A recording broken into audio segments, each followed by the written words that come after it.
नमोस्तु। मैं मिली जैन। महाराज जी कहते हैं कि जो धर्म करता है उसी पर संकट आते हैं। जिस दिन मैंने विधान किया उसी दिन मेरे बेटे का एक्सीडेंट हुआ और आचार्य श्री का भी मतलब, और साथ में मेरे बेटे दोनों का ही मतलब हम साथ छोड़ के गए, गुरु भी गया और मेरा बेटा भी। महाराज जी ऐसे मतलब मेरा मन नहीं लगता धर्म में। अब मैं आगे कैसे मतलब अपने करूँ धर्म में? देखो एक संयोग, आपने विधान किया और बेटा चला गया। जी महाराज, कहते हैं धर्म करते हैं तो संकट कटते हैं महाराज। मेरी बात सुनो, आपके मन में बात बैठ गई कि विधान किया सो बेटा चला गया। आप इस बात को ऐसा क्यों नहीं सोचते हो कि बेटे को तो जब जाना था तो जाना था, कम से कम विधान करके गया। ये भी तो सोचा जा सकता है। नेगेटिव मत सोचो, साथ साथ सुनो और पूरी बात। दोनों ही। और किसी का बेटा जो विधान करते उनका ही बेटा जाता है क्या? बाकी का बेटा नहीं जाता क्या? रोज कितने मरते हैं, आना जाना तो लगा हुआ है। कब किसकी कहानी का अंत हो जाए कौन जानता है। हमारी कौन सी श्वास जीवन की आखिरी सांस बन जाए कहानी जाती। ओम सुनो सुनो, बात बोलो नहीं जो मैं बोल रहा हूँ। तो दुर्घटना हो या असामयिक मृत्यु हो या अचानक हुई मृत्यु, इसको कोई नहीं रोक सकता।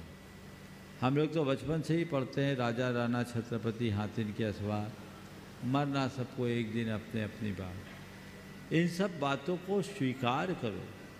ये धारणा हटाओ कि धर्मात्मा पर कष्ट नहीं होता। मैं तो ये कहता हूँ जितना कष्ट धर्मात्मा पर आता है उतना किसी पर नहीं आता। पार्श्वनाथ भगवान के चरित्र को पलट कर देखो, 10 भाव में उनका कोई गलत रिकॉर्ड था क्या? बोलो, मरुभूति से लेकर पारसनाथ तक कहीं कोई गलत रिकॉर्ड था? कहीं उनने कोई गलती की थी क्या? नहीं की थी। फिर भी उनको कर्म भोगना पड़ा। क्यों? इतने धर्मात्मा फिर भी इतने संकट। तुम्हारे पास है क्या इतने संकट?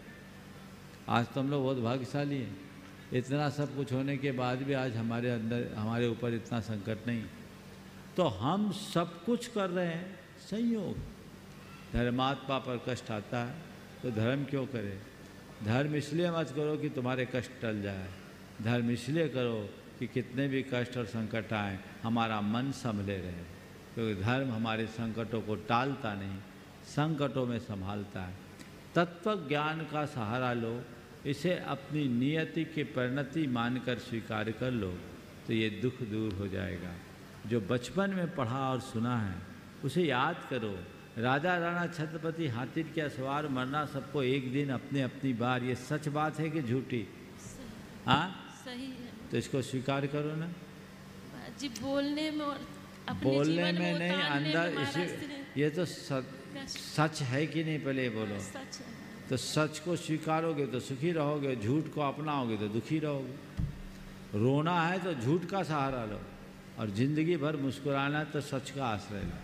सच को स्वीकारे बिना जिया नहीं जा सकता और अपने विकारों को जीता नहीं जा सकता, इसलिए सच को स्वीकारो।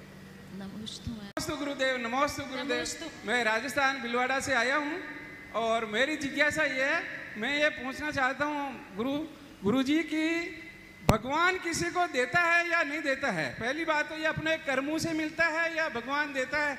क्यों कि मैं हमेशा मंदिर में जाता हूँ, रोज पूजा पाठ अभिषेक सब करता हूँ, फिर भी भगवान मेरे को इतना नहीं दे रखा पहले। तो फिर मैंने एक दिन महावीर स्वामी से कहा कि हे स्वामी, मैं ही था के आवा जावा, मैं ही था न ध्यावा, और मारा घर में अन्न को न अब एक ही न खावा। तो महावीर स्वामी वापस जवाब दियो कि थे माँ के आवो जाओ, थे माँ ने ध्यावो, मैं तो मैं नागा भूखा जो दिखे जो ले जाओ। तो आचार्य श्री, मैं यही कहना चाहता हूँ कि ये सब पुराने कर्मों के फल मिलते हैं या भगवान की आराधना करने से, या अभी क्या पुण्य काम आता है, ये पूछना चाहता हूँ मैं आपसे। देखिए, बहुत अच्छा सवाल है।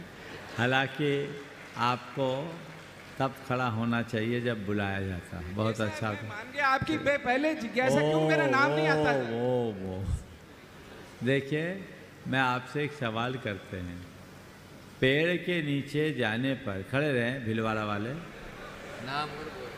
नाम अपना और बोल दो। चलो ठीक है। ये बताओ पेड़ के नीचे जाने के बाद छाया मांगनी पड़ती है कि अपने आप मिलती है? छाया तो अपने आप मिलती है। तो पेड़ के नीचे जाओगे तो छाया मिलेगी ना। वो छाया किसने दिया? छाया तो अपने क्रम ने दी कि भाई वहां जाके पहुंचे, वहां तब मिली। बाकी वैसे भगवान का नाम बहुत लेते और अच्छी हम नहीं पट्टी, जाते। बहुत अच्छी पट्टी पढ़ रखी है और बिल्कुल सही है गुरुदेव कि जब मेरे कर्म का योग बनेगा तभी मैं पेड़ की छाया का आश्रय ले पाऊंगा, अन्यथा झुलसता रहूंगा। तो ये बात मान करके चलना, ये निमित्त नैमित्तिक संबंध है। और गुरुदेव सुनो, प्रवचन मत सुनाओ। अब हमारा नंबर है, नहीं तो लोग अभी दूसरे तरह की तालियां बजाने लगेंगे। क्या बोल रहा हूँ, है ना? तो मैं आपसे क्या बोल रहा हूँ, ये निमित्त नैमित्तिक संबंध। भगवान कुछ देते नहीं, पर भगवान से हम सब कुछ पा लेते हैं। समझिए कैसे पा लेते? भगवान के समक्ष जाने के बाद हमारे हृदय की जो विशुद्धि होती, उस विशुद्धि के फलस्वरूप पुण्य का उपार्जन होता है और वही पुण्य कालांतर में अनुकूल संयोग को प्रदान करता है। तो पुण्य वृद्धि का सशक्त निमित्त है भगवान की सेवा, भगवान की पूजा, भगवान की भक्ति, भगवान की वंदना। इस भाव के साथ प्रभु भक्ति करोगे तो जीवन जरूर आगे बढ़ेगा। अब भगवान से चाहिए तो वो मत चाहो जो भगवान छोड़ आए। भगवान से कुछ पाना चाहो तो केवल भगवत्ता पाना चाहो, सब कुछ प्राप्त हो जाए। चलिए, यहाँ पर नंदा नगर से कमलेश जी जो जैन आए हैं, अनेकों बीमारियां इसमें लिखी हुई है, मैं पूरी नहीं, वो अपनी जवानी खुद ही बोल रही है। वो खुद बताए कि उनको क्या है और किस प्रकार से वो बताएंगे। उसके बाद में पुष्पा जी कटारिया तैयार रहे। नमोस्तु महाराज जी, नमोस्तु महाराज जी। इच्छामी महाराज जी, इच्छामी महाराज जी। महाराज जी, मैं दोनों टाइम भावना योग करती हूँ। भावना योग के पहले मुझे अस्थमा की बीमारी इतनी भयंकर थी कि मैं उसका वर्णन नहीं कर सकती हूँ। पूरी रात सो नहीं पाती थी, पूरी रात बैठना पड़ती थी, इनहेलर लेना पड़ती थी और भाप लेना पड़ती थी। इसके बाद भी मुझे आराम नहीं होता था, हॉस्पिटल में भर्ती होना पड़ती थी। लेकिन जब से मैंने भावना योग करा है, मेरी अस्थमा जड़ से ख़त्म हो गई है। ककड़ी, टमाटर, केला मैं एक गट्टा भी नहीं खा पाती थी। अगर खाती थी तो मेरी श्वास ऐसी चलती थी कि मैं मतलब उसका वर्णन नहीं कर सकती हूँ। और अब मेरी अस्थमा जड़ से ख़त्म हो गई है। और दूसरी, मेरे को साइटिका की बीमारी थी कि पैर में, कमर से लेकर नीचे उल्टे पैर में, आधे पैर में इतना दर्द रहता था और ऐसा जलन पड़ती थी मिर्ची जैसी। लेकिन जब से मैंने भावना योग करा, वो साइटिका मेरी जड़ से ख़त्म हो गई है। और तीसरी, मेरे मुंह से सुबह उठते से ही खून के कुल्ले आते थे। तो जैसे मैंने भावना योग करा तो अब खून के कुल्ले बिल्कुल बंद हो गए हैं। और तीसरा, जो अभी 3 दिन से शिविर लगा था भावना योग का, जब मेरे पैर के अंगूठे में क्या पता क्या हो गया था कि मेरे से चलते नहीं बनती थी, इतना फूल रहा था। सब लोग मेरे से मंदिर में बोलते कि जा डॉक्टर को दिखाया, नहीं तो तेरा पैर कट जाएगा, अंगूठा से पूरे शरीर में जहर फैल जाएगा, पूरा पैर कट जाएगा, फिर कैसे चल के आएगी मंदिर। तो मैंने कही मेरा तो डॉक्टर भावना योग है। और मैंने अपना भावना योग के बल पर 3 दिन के अंदर मेरा पैर ठीक हो गया।